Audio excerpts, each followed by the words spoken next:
Ano nga ba ang mga advantages kapag ikaw ay bibili ng bahay at lupa? O kaya naman kukuha ka ng rent to own house and lot, or tinatawag ito ng installment.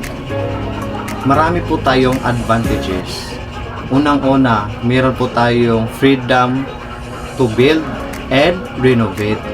So, pwede po tayong ibahin natin yung bahay natin kung gusto natin. Kapag sa atin na mismo yung bahay ang nakapangalan. So may freedom po tayo na ibahin natin yung bahay kung gusto nyo pong palakihin or gusto nyo pong lalong papagandahin ito, pwede po yan.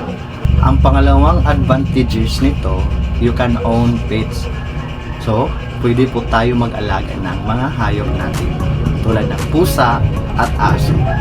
Kaya, yan po ang isa sa advantages kapag ikaw ay kukuha ng rent to own or house and lot installment. O kaya naman bibili ka ng house and lot. Pangatlong advantages, tinatawag ito ng bigger space. Yan. Kasi po, pwede po natin ibahin yung bahay natin. Kung gusto nyo pong palakihin palalo, kung gusto nyo gawing story, o kaya naman 3-story, o kaya naman dagdagan nyo ng another bedroom or another toilet, so pwede po yan. Hanggat yung lupa nyo po ay sakop mismo.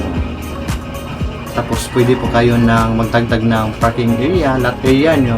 O kaya naman magtanim kayo ng mga halaman nyo dyan sa bakuran nyo, pwede po yan. Yan po ang isa sa advantages kasi malaki po yung area natin. Ano naman ang disadvantages kapag tayo ay bibili ng bahay at lupa? O kaya naman mag-rent to own or tinatawag ito ng installment house and lot. Sa susunod na video guys, i-discuss ko po sa inyo tungkol dyan. Hanggang dito muna, follow and share.